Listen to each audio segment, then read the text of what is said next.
737 is one of the most popular passenger jets in the world. Around the globe, the plane has carried more than 12 billion passengers. It's the backbone of the aviation industry.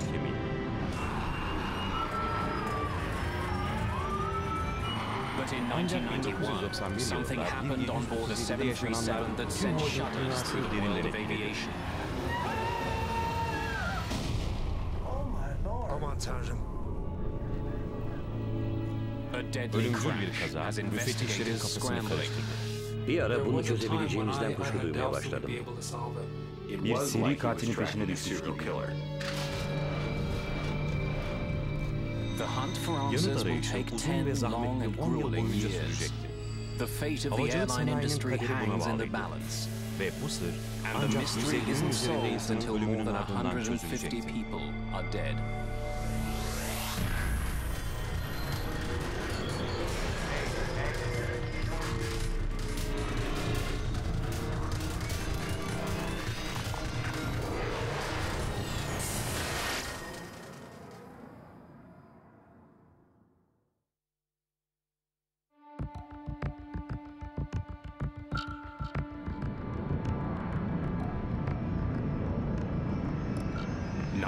a.m.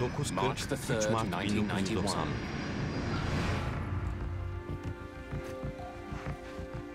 After a short 17-minute trip from Denver, United Airlines Flight 585 is on final approach into Colorado Springs. It looks like a perfect day for flying, but there's trouble in the air.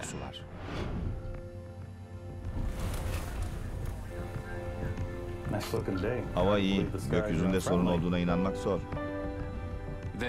Uçuş sırasında çok büyük türbülanslar yaşanıyor ve Colorado Springs üzerinde şiddetli rüzgar akımları olduğu bildiriliyor. Colorado Springs'e gidip de midemin bulanmadığı hiç olmamıştır. Pilot koltuğunda bulunan 52 yaşındaki kaptan pilot Harold Green, 20 yıllık deneyimine ve lekesiz bir sicile sahip. Green's co-pilot is Patricia Eidson. At 42, she's one of the first female flight officers in United's history. Pilotlardan biri. Kabin görevlileri inişe hazırlanın.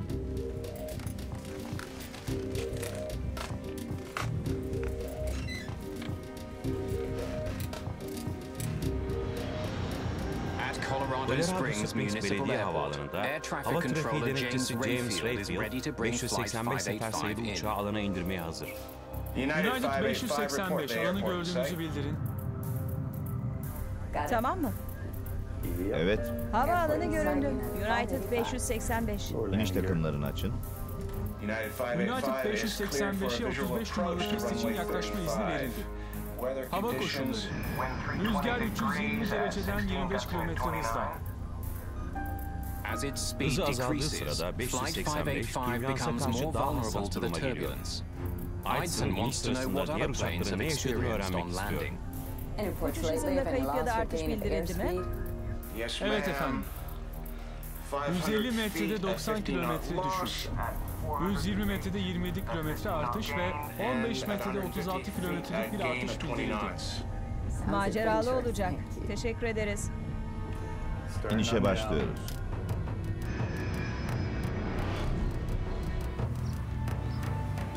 Havaalanına 3 kilometreden kısa bir mesafede emekli polis Harold Green bölgedeki bir pazarına gidiyor. 1 kilometre yukarıda Green ve Eidson iniş sırasında hızlarını sabit tutmak üzerinde yoğunlaşıyorlar. 18 kilometrelik değişim oldu. Biliyorum. Uçuş hızını korumak için çok güç gerekiyor. As United 585 approaches the runway, Darnell feels something strange. Out of nowhere, Aniden güçlü bir rüzgar akımı aracına çarpıyor ve onu neredeyse yoldan çıkarıyor. 18 kilometrelik artış daha. Flaplar 30.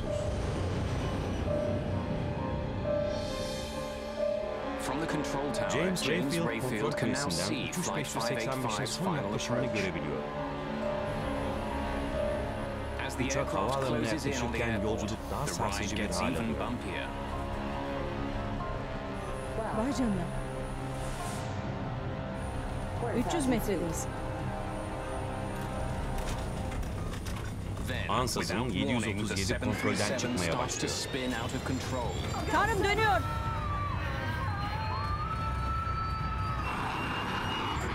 Flaps 15. 15. Olamaz. Tanrım. Aman Tanrım. Aman Tanrım. Aman Tanrım.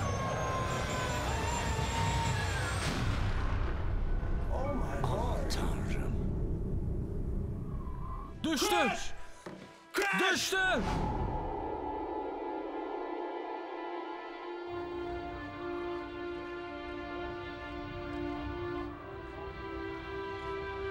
Rescue Kurtarma workers ekipleri arrive birkaç within dakika minutes, içinde olay yerine but there's ulaşmıştı. almost no Ancak sign of the 737'den geriye 737. neredeyse hiç iz kalmamıştı. The shattered remains 38 of the tonluk jet 38-ton uçağının dağılmış jet parçaları lie buried in a yangından kararmış fire-blackened çarpışma impact kraterine crater. dağılmıştı. Uçak kaymadı veya zıplamadı. Hani uçakların normal bir şekilde yaklaşıp indiği gibi yani. Tepe taklak daldı ve aynen o şekilde orada kaldı. Oraya gittiğimde o anda gördüklerim son derece korkunçtu. There are no survivors. Kurtulan olmadı. All 20 20 yolcu passengers ve and 5 5 mürettebatın crew members are tamamı killed hızlı instantly çarpışma by ve the patlayan high-speed jet yakıtı impact and sonucunda exploding anında jet öldü. fuel. In 10 10 korku violent dolu seconds, saniyede Colorado Colorado Springs Springs has havacılık become the tarihinin site of one en of the most gizemli uçak mysterious air kazalarından birinin crashes in mekanı haline aviation geldi. history.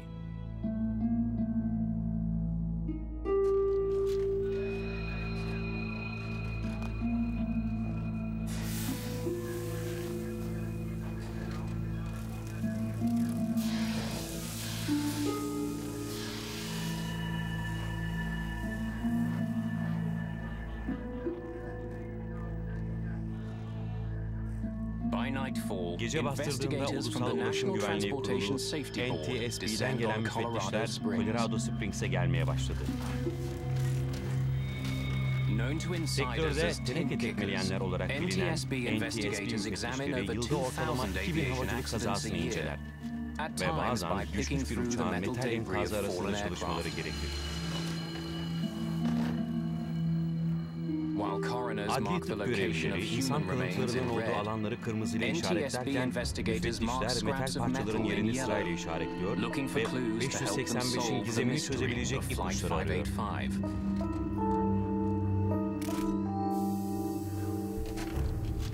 Like investigating a Bir mass toplu cinayeti murder, araştırırken it's a olduğu tough gibi job bir walking kaza onto a alanında crash yürümek de site. zor. Among the Bu olaya verilen investigators assigned to müfettişler the case arasında is insan Malcolm Brenner, performansı a konusunda uzman specialist olan in Malcolm human Brenner da var. performance. His Onun job will be görevi to find kazanın out if the pilotaj crash was hatasından caused by kaynaklanıp pilot error. kaynaklanmadığını bulmak. Bölge polis tarafından kontrol altına alınmıştı. Kurtuluş Ordusu kamyonları vardı. Bir bardak kahve, bir bardak sıcak çikolata falan aldım ve bütün bunlar için onlara teşekkür ettim. Onlarsa hayır biz teşekkür ederiz dediler. Tanrım oraya gitmek zorundasınız dercesine bakıyorlardı. Clues to the fate United of United 585'in kaderiyle 585 lie ilgili ipuçları mangled in a derin deep kara bir delikte black dağılmış hole. halde yatıyordu. The Uçağın fuselage is gövdesi crushed çarpışma like an kraterinde accordion in the akordeon impact gibi ezilmiş crater. halde duruyordu. The rest of Uçağın the plane geri is in kalanı pieces bir spread futbol over an area sahasından daha smaller küçük than bir a alana football parçalar field. halinde saçılmıştı. Çok büyük bir yangın hasarı vardı. Sonrasında yangın çıkmıştı. Ve tüm bunlar göreceli olarak küçük bir alanda oluşmuştu. İlk izlenime göre bunlar uçağın tek parça olduğuna kanıttı. Havadayken bir patlama olmuş olsa ya da uçağın bir parçası düşmüş olsaydı çok daha büyük bir alana yayılması gerekirdi. Bu kazayı araştırmanın zaman alacağı konusundaki ilk tahmin, parçalarda oluşan hasarlardan kaynaklanıyordu. Yanık ve kırık olduklarında süreç her zaman daha uzun sürüyor. İşleri daha yeni başlayan müfettişler, United 585 kazasının havacılık tarihinin en uzun süren kaza araştırmasına döneceğini tahmin etmiyordu.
15 filan. 15! A clear late winter day in 1991 turned deadly in just 10 short seconds. ölümcül bir kisveye büründü. Moments from landing in United Colorado Airlines'ın Springs, 585 United sefer sayılı Airlines Flight uçuşu 585 Colorado fell out of Springs'e the inişte çok sky az at kala saatte 370 km kilometers hızla per hour. çakıldı. Düştü! Düştü! All 20 20 yolcu passengers ve and 5 5 crew mürettebatın members tamamı died. hayatını kaybetti. The National Ulusal Transportation Ulaşım Safety Güvenliği Board Kurulu begins a kazayla ilgili painstaking zahmetli bir investigation incelemeye into the başladı. crash. Engine Motor turbines, türbinleri, hydraulic pressure gauges, hidrolik basınç the cockpit göstergeleri, voice recorder, kokpit ses and kayıtçısı in-flight data ve recorder uçuş are veri all kayıtçısı carefully alandan extracted from the dikkatlice site, çıkarıldı. photographed Resimleri and çekildi ve sent to the analiz lab için for laboratuvara analysis. gönderildi.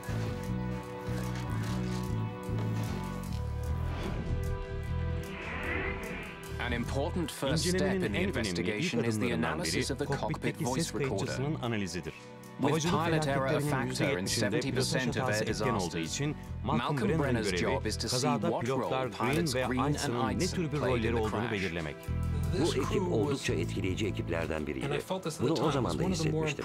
Aralarında gerilimi azaltmak için biraz espri yaptıkları bile oluyordu. Kaptan şöyle demişti.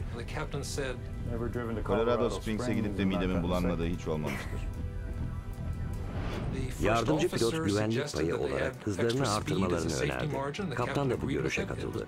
İyi bir etkileşim sergilediler. Tamam mı? Evet, Havaalanı göründü. United 585. iniş takımlarını açın. Rastgele bir durumla karşılaşmış mükemmel bir mürettebat havası vardı. İlk izlenimim bunun aslında donanımdan kaynaklanan bir durum olabileceği şeklindeydi. As more about Müfettişler bu Flight sefer 585 becomes 585'in known, donanımlarını incelemeye mechanical başladı. failure becomes a serious suspect.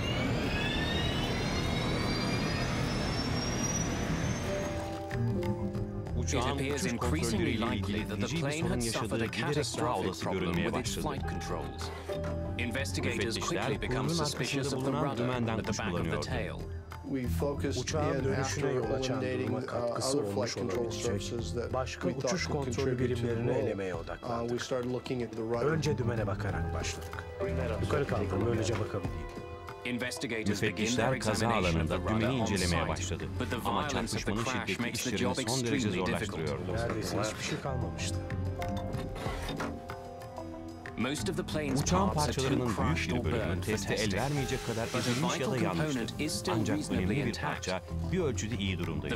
Güç kontrol birimi yani PCU.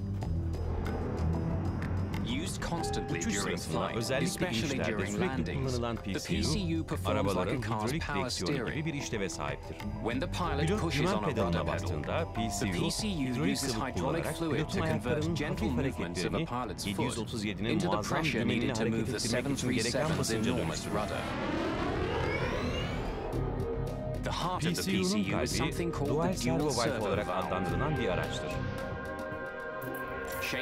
Meşrubat kutusu şeklindeki alette birbiri üzerinde kayan iki sürgü bulunur.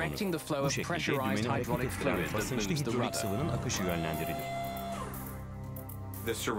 Servo valfi eşsiz bir yapıdır. Aslında bir valfte yer alan iki valftir. Ve daha sıradan hidrolik valflerde gerçekleşmeyen çok sayıda etkileşime imkan tanır.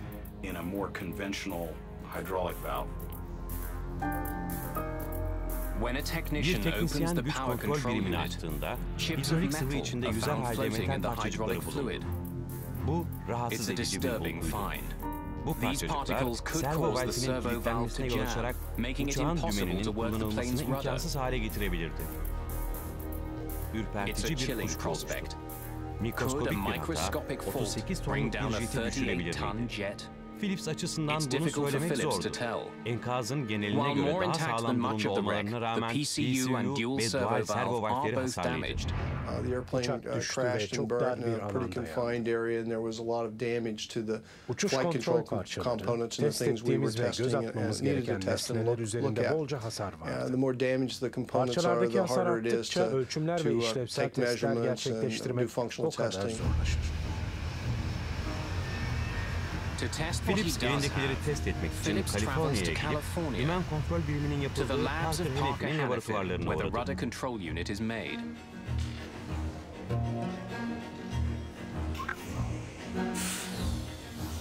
The curious metal chips floating in the PCU's chambers are dismissed.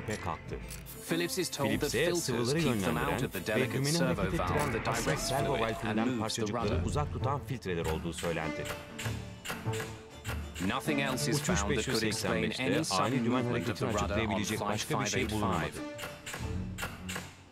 We didn't have any absolute indication or information that we could point to that said the rudder, power control unit, the servo valve, or any part of that flight control system caused that accident. With Phillips at a dead end, only bad mountain weather remains as a primary suspect. An expert on weather-related aviation accidents, Greg Salatolo is trying to determine if heavy winds on the day of the crash were a factor. Kar dalgaları ve rotorlarla ilişkilendirilmiş olan olaylar mevcut. 1966'da bir Boeing 707 Fuji Dağı yakınlarında bir dağ dalgası ve motorun içinde dağıldı. High winds crashing over mountain peaks leave so-called wind rotors in the lee side, invisible, highly turbulent downdrafts that come plunging down with devastating power and are extremely dangerous to aircraft. Üst hava verilerine bakarak bolca kanıt bulduk. Bölgede tanıklarla da konuşunca rotor olayı bir olasılık olarak belirdi. Salatolo, kazanın yaşandığı gün dağlarda tuhaf hava olaylarına tanık olan kişilerin raporlarını duyar. En şaşırtıcı rapor Harold Green'e aittir. Onun kamyoneti 585 düşmeden hemen önce güçlü bir rüzgar akımınca etkilenmişti. Ancak Greg Salatolo elindeki kanıtları tarayınca uçağa bir rüzgar rotorunun düşürmüş olma ihtimalinin azaldığını gördü. 585'in uçuş veri kayıtçısında gördüklerimizde bir kanıt yoktu. Uçuş kayıtçısının gösterdiği şey uçağın düştüğü anda hızlı ve ölümcül irtifa kaybıydı.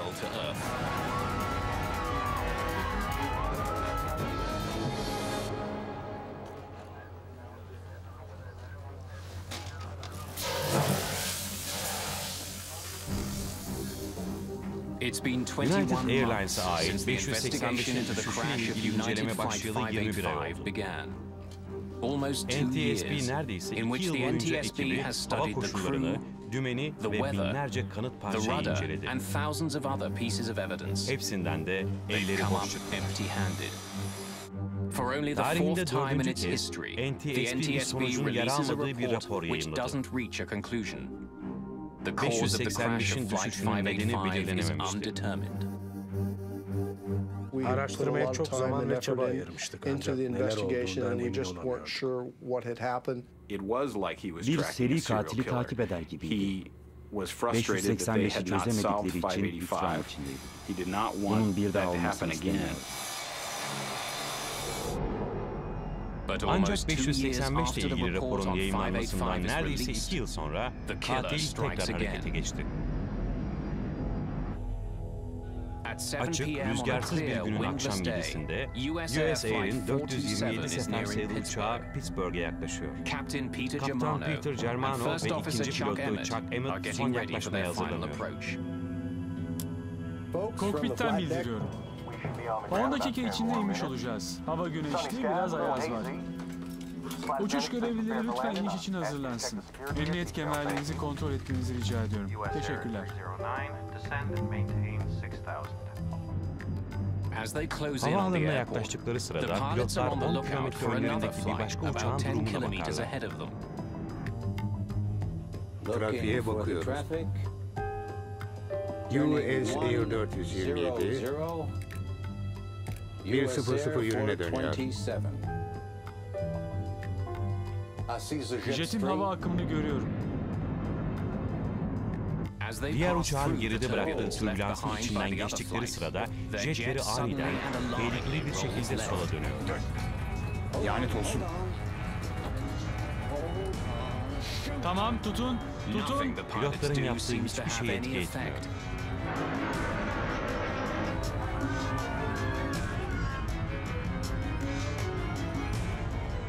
Bu da ne böyle? Bu da ne böyle? Lanet olsun. Bu ne? Lanet olsun. 427 acil durum. Tanrım hayır! Yüksel. Yüksel. Yüksel. Lanet olsun.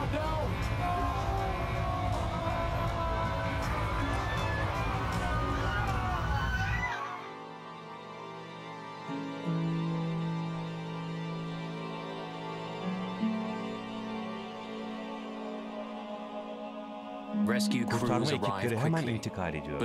Ancak uçuş 427'nin kaderi trajik şekilde kesin. 132 yolcu ve mürettebat için hiç umut yok. İnsan kıyımı o kadar kötü ki yetkililer kaza alanını biyolojik tehlike bölgesi ilan ediyor. US Air 427 accident was the first US accident where biohazard suits were used, and it made it more difficult. They were uncomfortable, they were hot, and to this day, when I put on a pair of rubber gloves, for any reason, I'm instantly transformed back to the site in Pittsburgh. Yolcu uçağı pilotları birliğinden 737 pilotu ve uçuş sistemleri uzmanı Kaptan John Cox'tan uçuş 427'nin düşüşünü inceleyen ekibe katılması istemiş. As coroners attempt to collect human remains, Adli tıpçılar insan kalıntılarını ararken baş müfettiş Tom Hatter ipucu arama çalışmalarının uzun ve zor olacağının farkındadır. Kaza yerine vardığımızda öncelikle ortada bir uçak falan yoktu. Sadece uçağın parçaları ve kısımları vardı. Bir uçak olarak tanımlamak pek mümkün görünmüyordu. Görgü tanıklarının yardımı, uçuş kayıtçısının verileri ve kokpit ses kayıtçısı sayesinde müfettişler 427 ile United 585'in arasında şaşırtıcı benzerlikler olduğunu hemen fark eder.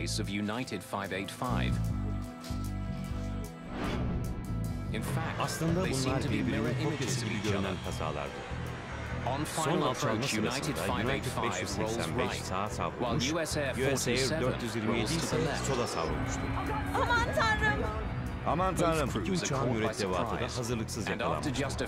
Birkaç dehşet dolu saniyenin ardından iki uçak da zemine çakılmıştı. Bütün ekip Colorado Springs'te yaşanan önceki United 585 kazasının farkındaydı. Bunu aklımızın köşesine itmeye çalıştık ve bu kazaya şu anda bize sunduklarıyla bakmayı denedik. As the investigation continues, the list of similarities grows. 427's engines were also attached and functioning at the time of impact. But for all the similarities, there's one important difference. Unlike United 585, as US Air 427 approached Pittsburgh, weather conditions were dead calm. Folks from the flat deck, we should be on the ground about 10 more minutes. Sunny skies, a little hazy. Uçuş veri kayıtçısının bilgilerine baktığımızda uçağın Pittsburgh'e yaklaştığını görüyoruz. Dışarıda her şey yolunda. Herhangi bir türbülans yok. Pilotlar oldukça rahat iniş hakkında konuşuyorlar. Uçuş görevlileri lütfen iniş için hazırlansın. Emniyet kemerlerinizi kontrol etmenizi rica ediyorum. Teşekkür ederim. Greg Phillips, United 585 kazasında yaptığı gibi incelemeyi kazanın mekanik yönleri üzerinde yoğunlaştırıyor. Neredeyse anında umut verici bir keşif yapıyor. Mucize eseri, US Air 427'nin kuyruğu ve dümeni sağlam halde görünüyor.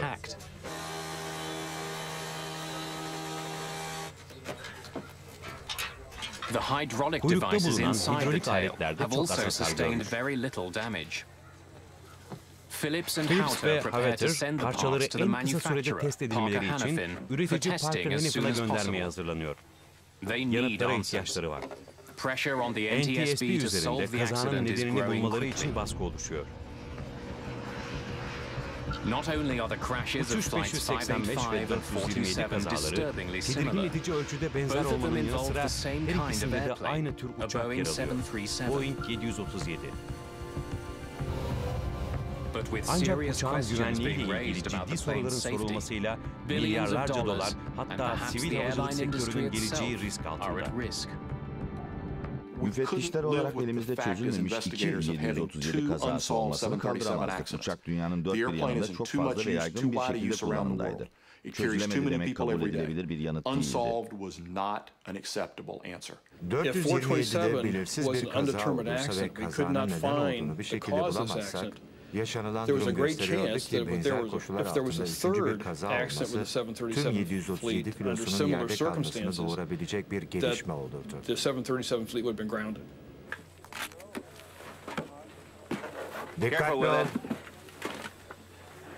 The investigation into the crash of Flight 47 may be the most important in the history of the NTSB, but it won't be easy. Answers are still years away.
In just 3 years, 2 Boeing 737s have crashed in the United States with no survivors. Havaalanı görünüyor, United 585. In both cases, the planes were moments from landing. And in both cases, the planes were under full power, but the pilots were unable to control their jets.